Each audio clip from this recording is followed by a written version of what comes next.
Beyond bent. Janssen! And Blackburn Rovers are 18 minutes away from a Premiership return.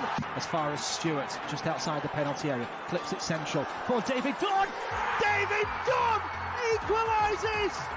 It just had to be. Dax corner and it goes. Glance towards goal, and Rovers have taken the lead. And Charlie Mulgrew has scored his 14th of the season.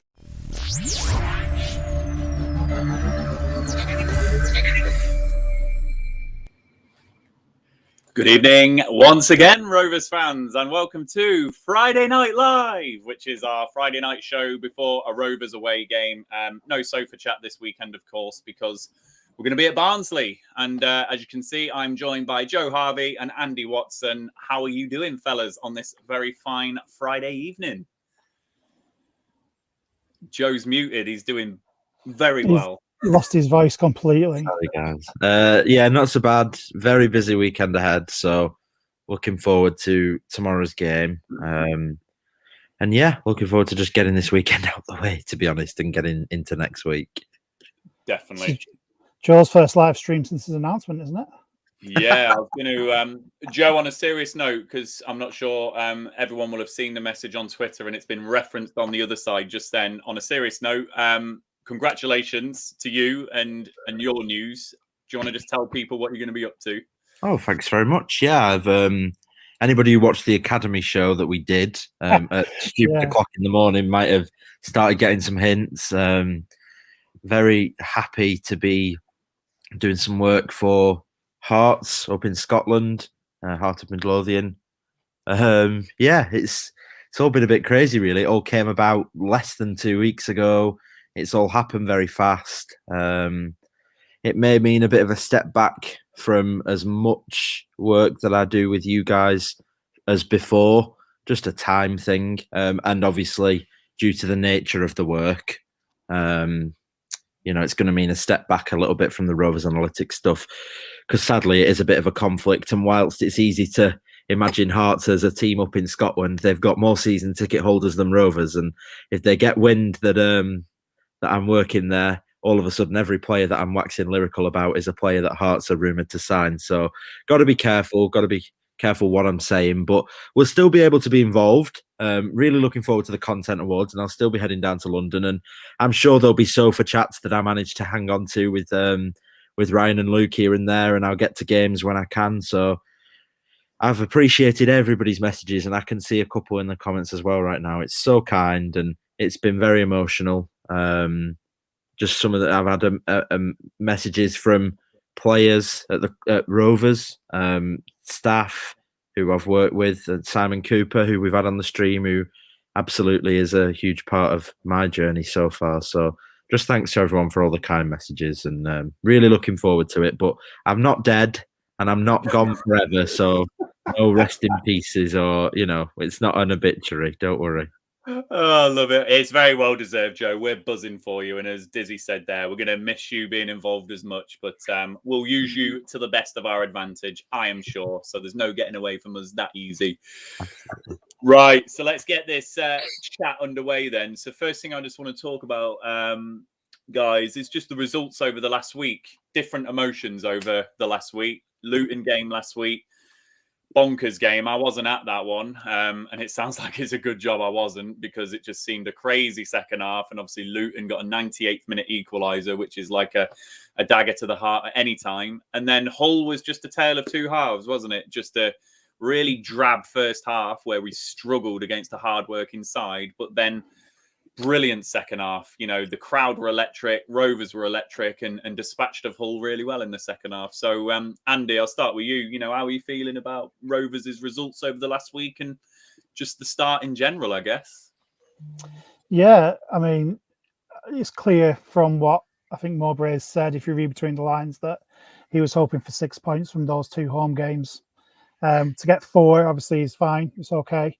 But, we always look at that league table, and if we'd have just held on against Luton, then we'd be literally right up there. I think still a point behind the leaders. But that would have been an incredible start over the first 7 games.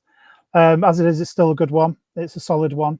more than what most people would have expected going into the season, judging by the feelings that we talked about over the summer and right at the start of the season previews.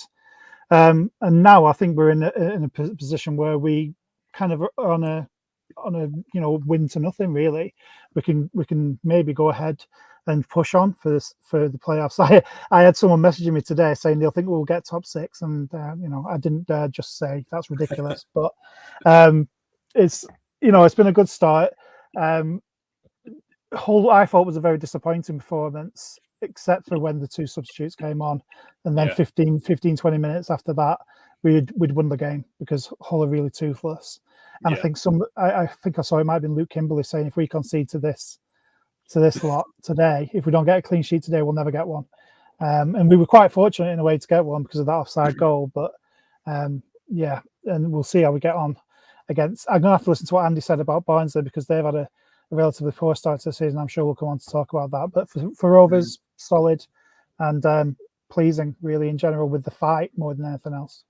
Yeah, Joe, I'm going to bring in Sky Blue fans' question here. Has Mowbray got more fans back on side after last season? I think we were all disappointed with that run of form that we had after Christmas, which just really made it a nothing second half to the season in the end, after thinking that we should have been up near the playoffs. But actually, it's been a really nice, surprising start to the season. We're showing some real grit and determination and finding ways to win. So does Mowbray have more fans on side? I don't think so. I mean, we booed the players off at half-time against Hull, and then after we were 2-0 up, we're singing Tony Mowbray's Blue and White Army. So I don't know. I think you ask somebody one day whether they're happy with Mowbray and ask them another day, and you're going to get 2 different answers, and that probably tells you that it's somewhere in the middle. In general, I think there's just an apathy, really. It's not that anybody really generally dislikes him. I'm sure there are some, but the general feeling isn't of dislike or love. It's just, and I think in middle of the road, and because of the contract situation, and we know that he's either getting an extension or he's leaving, and something's going to change. It's kind of, you don't really need to jump your gun on your opinion of Mowbray because something's coming. He's either going to not be here or he's going to get an extension, and then you can kind of declare your thoughts on it from there, can't you? Right now it just feels like a little bit of limbo. The season in general feels a little bit like a limbo because I don't think anybody expects us to get promoted. I don't think anybody expects us to be close to that. Nobody that I've come across seems to expect us to go down, especially after this start. So it's going to be a middle of the road season, and with a middle of the road manager. So I don't think he's won anybody else back over. Potentially 1 or 2, but in general, I think it just depends when you ask. On the Luton game, I suppose every loss needs to, not loss, but every 3 points lost needs to be looked at based off the following game for me. So if you don't beat Luton and then you don't beat Hull, it's not good enough. But if you get a draw against Luton, then you go and beat Hull as we did, then it's a good week, isn't it? And if results go our way tomorrow and we win, we could be second in the table. Definitely. You mentioned apathy, and apathy is the theme for my big question.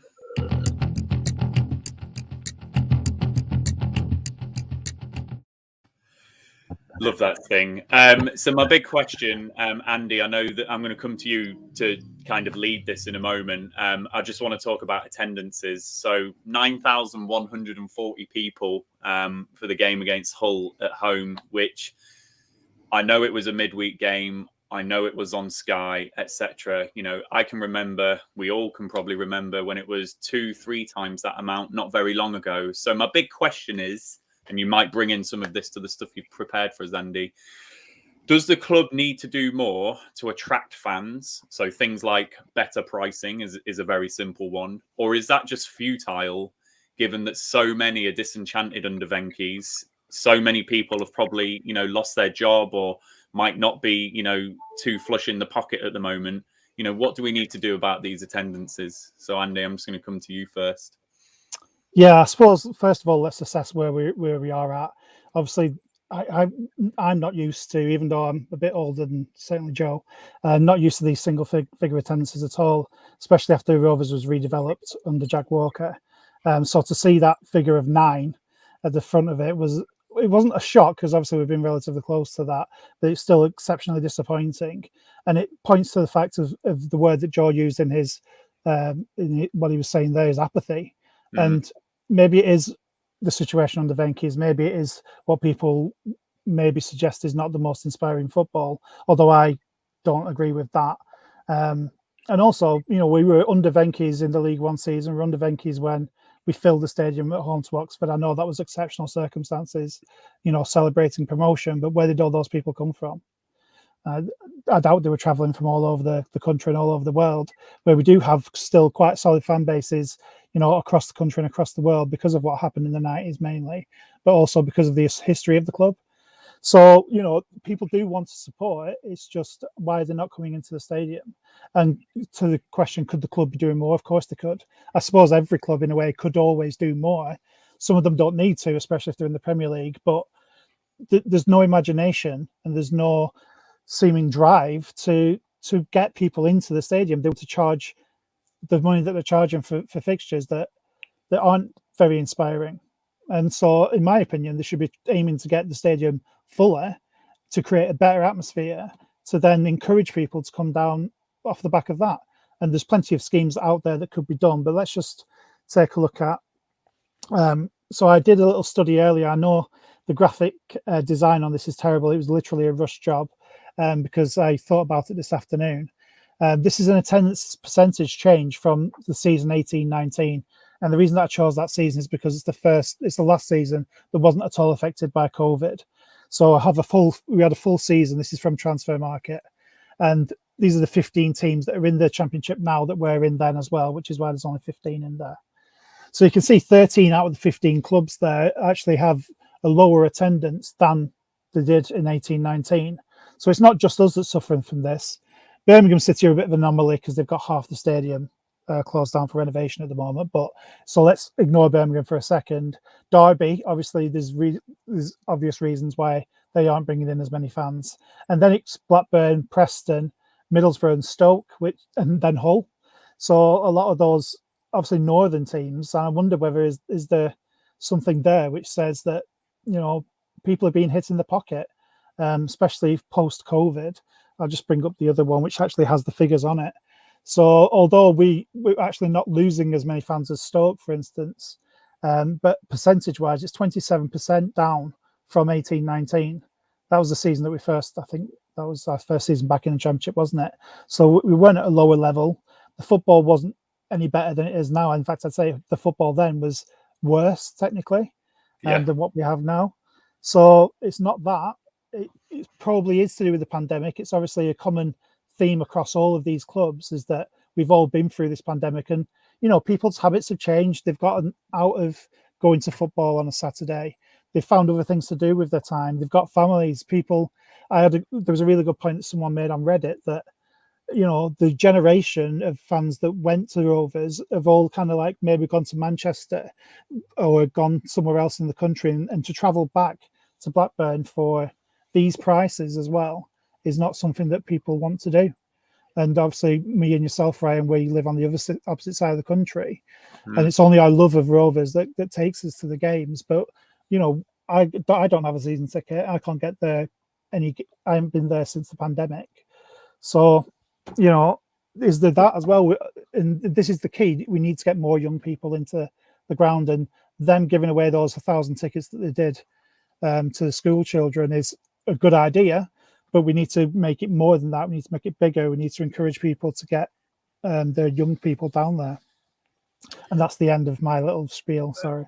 No, Andy, it's absolutely fantastic. And I'm going to come to Joe because, Chris makes the point here. Is it the Venky's? I'm not sure it is anymore. And I think everything that Andy says there, Joe, is it just the Venky's anymore? The younger generation of fans have only known Venky's. They've not known any different. And, Andy's made some really great comparisons to other clubs around COVID and the pandemic. Is it as simple to just say fans are staying away because of Venky's now, or are Rovers dealing with things that are ultimately outside of our control? And ultimately, Steve Waggett just has to find that balance between those like the three of us that will do it regardless because of our love for the club, and trying to attract new people in to generate some cash in a club that has loads of debts. Well, It's a if you try and balance, isn't it? if you try and put yourself in the shoes of the different kind of archetypes of supporters, you can start to see why some wouldn't attend. See, if I'm 16, 17, 18 years old, the pricing isn't the problem, because for me it's quite cheap. The issue at the moment at Ewood, if I'm that age, is the atmosphere's rubbish and it's boring. I'm going to pick going to Barnsley on the train for £2. Anybody who did manage to get that deal, fair play to you. That was posted around on Twitter. I'm more likely to go to that away game where we get to stand up all match, sing songs, and get involved with a fun atmosphere and it be a bit more lively and have a drink, than go down to Ewood where, the fans are basically silent apart from a few bits and bobs, and then we boo the team off at half time, and there's no real atmosphere. There's no real singing section. If you stand up in certain areas, you'll get told to sit down. So if I'm of that age bracket, I'm choosing away games over home games if I've got to pick because of money. Then there's the older age bracket where you could say, okay, is it Venky's? I'm probably putting my neck right in a guillotine here. I think there are definitely some out there who probably don't prioritize Rovers anymore because of where we are position-wise versus where we were before the Venky's came in.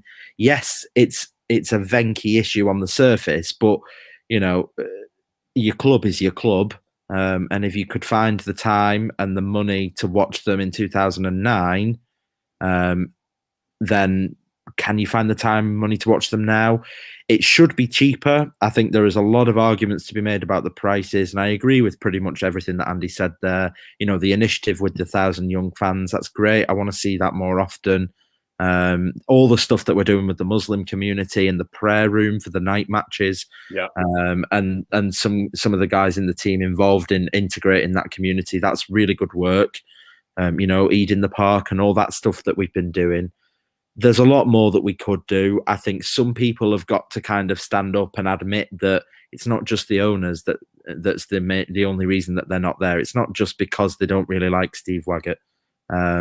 Because, I'm not a huge fan of the owners, but I'm still there every week, and that doesn't really affect my attendance to a game. So for me, we've got to look at ways of improving the atmosphere at the stadium, driving down the costs as much as we can for a working class town. And like Andy says, some initiatives here and there. But in general, I think that everybody's different. And as much as a lot of people like to say, oh, it's the Venky's, if the Venky's weren't here, it would change.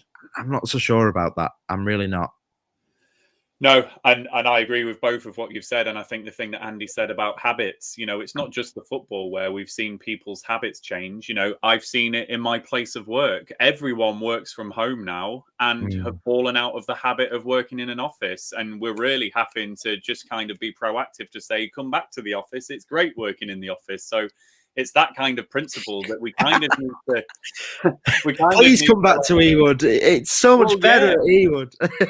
There's got to be something that ultimately entices people, haven't there? What is it that we're ultimately doing to entice people back to Ewood? And I get that, but but for me, your core supporter base in general is your core supporter base, and your supporters, the club's real supporters, don't need enticing. Your club is your club, and you go and watch your team. Now, some people have their personal feelings about the owners and don't want to go, and I get that. But in general, our core fan base is geographical. You should, the people that still come are our core, and anybody on top of that, you're always playing a hard battle with where we are. And there is the geographical thing as well. Andy and I both live away from the Northwest. Me traveling from Lincolnshire, I remember going with non-Rovers fans. It is much easier me texting around all my mates and saying, hey, do you fancy coming to Rovers Liverpool or Rovers Man United versus, hey, do you fancy coming to Rovers Hull on a Tuesday night? Yeah. Morton. Things like that. So I'm just talking non-Rovers. There'll be Rovers fans thinking the same way. There'll be Rovers fans in Sussex, Surrey, Lincolnshire, Cumbria, on the price side of things, you could have watched every under-23s home game so far this season completely free of charge with a season ticket or without a season ticket. There are ways of watching Rovers on the cheap. A lot of people stream the games completely for free. Not so legal, but they do. So it's not just a price thing. There's more that the club can do apart from driving down costs. And if making the tickets really cheap isn't an option for us, or it's not a viable option for us, then there's got to be other things we can do. They talked in the fans forum minutes about the new safe standing initiatives. That's a great idea. I think that would help. Why isn't there a permanent spot for the Chile flag? I mean, I don't get that. I remember when Josh told us that there's no permanent spot for that Chile flag. The club can't find somewhere to put that. That's baffling to me. Let's get the flags and the scarves and create a kind of identity. Let's get the final countdown back on as the players walk out. And, these are the kind of things that I think could be implemented for little to no money that might just entice 50, 60, 17-year-olds to come back. Yeah. And that's a step, isn't it? Yeah. No, absolutely is. I'm going to move us on just in view of the time, but just a couple of things. Glenn, series of things here. If the Venky's left tomorrow, wouldn't make one bit of difference. People have got out of the habit over the last 2 years, and others have got out of the habit since we weren't in the Premier League. And a really valid point here, Glenn, we were spoilt by Kenny, Souness and Hughes. And, you have to take the rough with the smooth as a fan, don't you? So, sorry, Joe, these comments are covering your face. FM, we can do a Stoke City if you like. What about big speakers with crowd noise until we get 15k plus back? That's a great shout, FM. Absolutely brilliant. Right, I'm going to move us on. I'm going to gloss over this one just in view of the time, but we just obviously love playing the Sting. So this week, where's Wardy?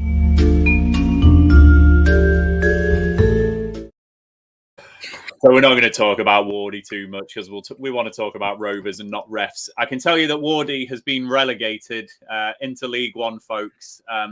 He's going to be reffing Portsmouth versus Cambridge. So a trip to the South Coast for Mr. Gavin Ward, who didn't have a midweek fixture in the Championship. So he had a rest and now he gets rewarded with Portsmouth v Cambridge. So good luck to those two clubs with Mr. Ward rolling up there. And that... Our ref for tomorrow, for those of you that are interested, is Andy Woolmer. Did look at his stats. He's got less than 4 yellow cards a game, which seems to be lower down the averages this season. And no red card either. So that's our ref for tomorrow. How amazing was our referee on Tuesday, by the way, can I just say? Yeah, you did. It was class, didn't you? Wasn't it? Very good. Really good. And you probably tell because the Premier League have had that initiative, haven't they, where they're letting the game run and flow just a little bit more. You could see that with that ref, that he'd had that in the Premier League. Yeah, it's only fair to praise the referees that do well. And John Brooks, apart from getting in the way once in the first half, was absolutely brilliant. I learned afterwards that he was a Premier League select referee, usually assistant to Mike Dean in his teams. So, yeah, really impressive. And, it's a shame because it definitely feels like we got given that referee because we were on Sky. And it's a shame that we can't have a referee of that ability every week, really, because I thought he was excellent. Yeah. Cool. So let's move on to talk about the game. Andy, I'm going to come to you. Here's where we're travelling. We're travelling to Oakwell. And I forgot to mention one man earlier when we were reflecting on the previous week. So I'm going to give you the first dibs on this. Reda Kadra, I hope we see him again at Oakwell. What an impact he made off the bench. And for me, very surprising because Mowbray was talking him down all week saying he's not fit. He absolutely came on and looked excellent. What did you think of Kadra? Oh, yeah. I mean, I referenced earlier that the subs changed the game. Obviously, it was himself and Dan Butterworth. People obviously just saying, well, we should just start those two. I think there's good reasons not to. I think Joe referenced it on the Academy pod that Dan in particular looked a little bit like he was blowing after 10 minutes. And I noticed him walking around in that number 10 spot, not tracking runners, not contributing defensively. So I can see reasons why you wouldn't start both of them. But surely we are going to see Kadra again at some point during that game tomorrow. More likely off the bench. I'm sure his aerobic numbers that Mowbray keeps quoting in the press are still not up to the standard that they would expect. So it's more likely to be an impact, and hopefully we're not chasing the game at that point, but maybe using his pace to stretch defenses on the counter-attack because we're already 1 or 2 up by that stage. Fingers crossed. But yeah, he looks like a really exciting player, and Brighton, we just need to keep an eye out for Brighton. They are becoming like a lone superpower. They've got a fantastic analytics team there, and they don't really make false steps in the transfer market. So if they're bringing these young players in, they've usually got a bit about them, and Kadra looks to be no different. Yeah, just before I come to you, Joe, Polky, I'm also going to the game on my own tomorrow, but I'm meeting up with Joe. So if you see me and Joe, come and say hello to us. So there'll be me, Blake, Finley, Levi, Ryan, loads of people. I think Matt Silato, Jonathan Secker. Yeah, there's going to be a massive gang of us. So there'll be loads. Joe, just on Khadra, we obviously saw him live in the flesh at Ewood on Tuesday. I think we've got a true rival for someone that can run with the ball as quick as Joe Rothwell. So just going forward, how useful could that be for us that it's not just Rothwell all the time who we're relying on to drive us up the pitch? Khadra now can do that a little bit, and maybe we can exploit Rothwell in different ways in that regard. Yeah, he's been playing in a deeper role, hasn't he? And I'm not so sure about it. It depends. I think teams are playing a higher line against us because Armstrong's not here, which isn't great for Rothwell because he's just got much less space in the midfield to run into. When those teams then drop back, because sometimes they do, Rothwell then has that freedom. And, once Ayala had scored that goal and Hull had changed their shape, you saw just how much more room Rothwell had to run into. They were committing more men forward, so he had more space to play in.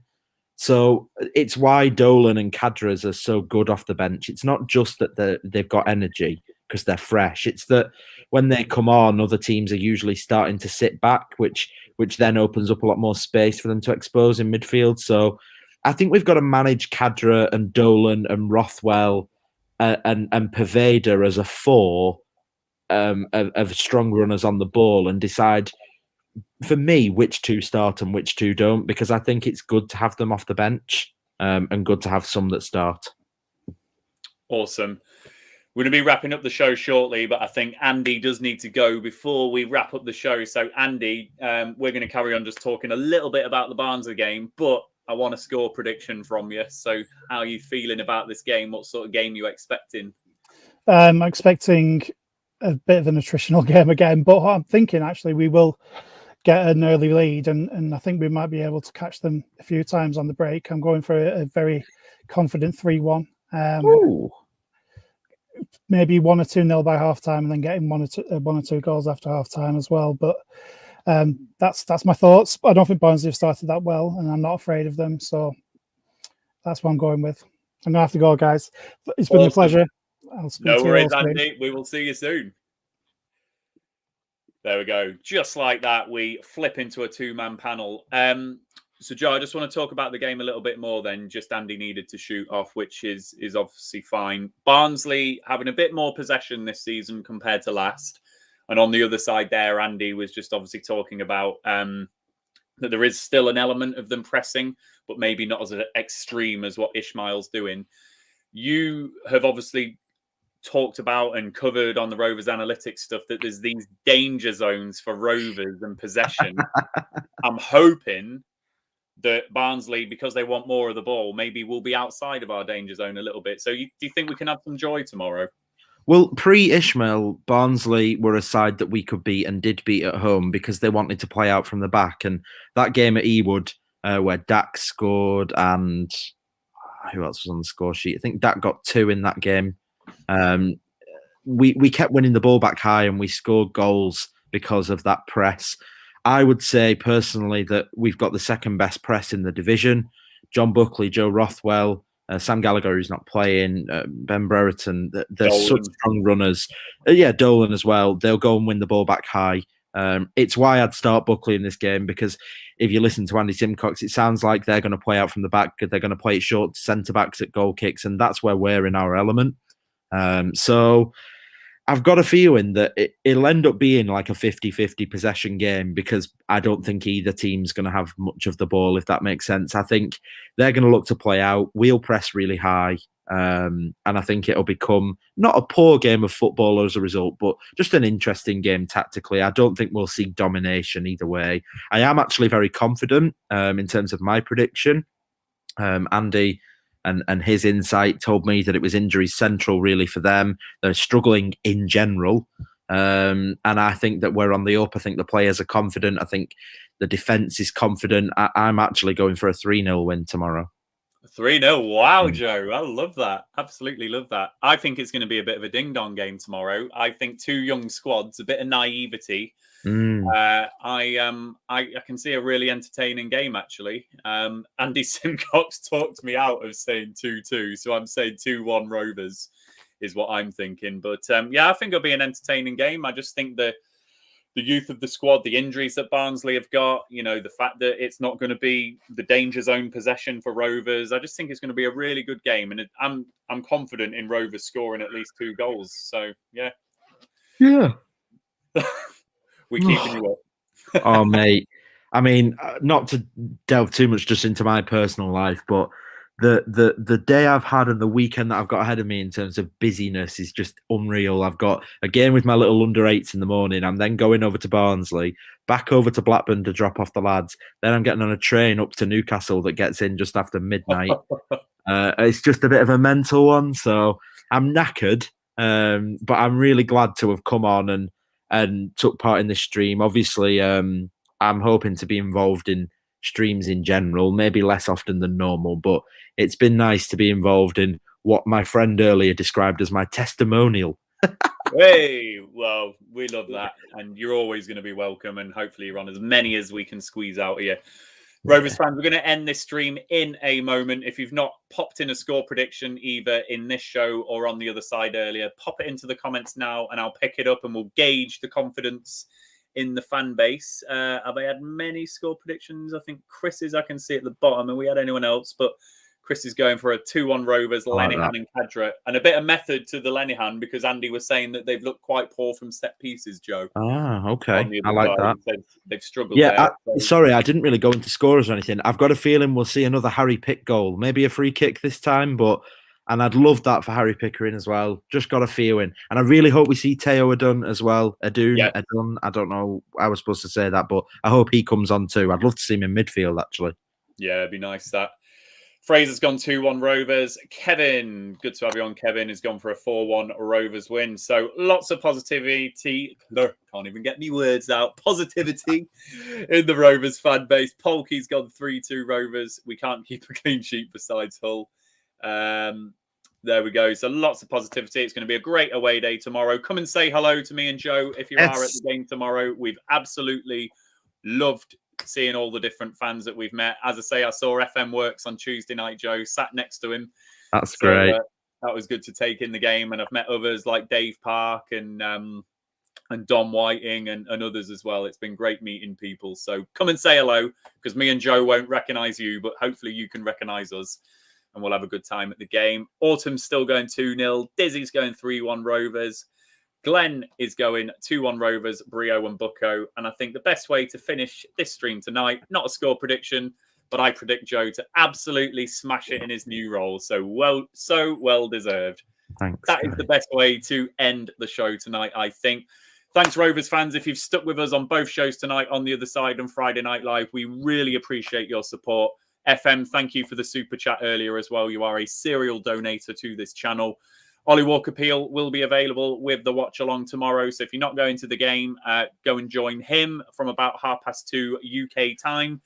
After the game, we will have our instant reaction and our matchday experience, which will feature Mr. Joe Harvey. It will feature Mr. Andy Simcox. It might feature me as well. So there'll be plenty of other people on that video as well. Hoping to get Jonathan Secker and others on that video. So hopefully a bumper matchday experience. Enjoy the rest of your Friday night. Enjoy your weekend, everyone. And we will see you soon. And ciao for now. Bye, guys. I need to find an outro. There isn't one on this one, Joe. So how should we finish the show? Why don't we oh God, yeah. We need an outro. Wait, let's just do it really cold. Ready? 3, 2, 1. Bye. Bye.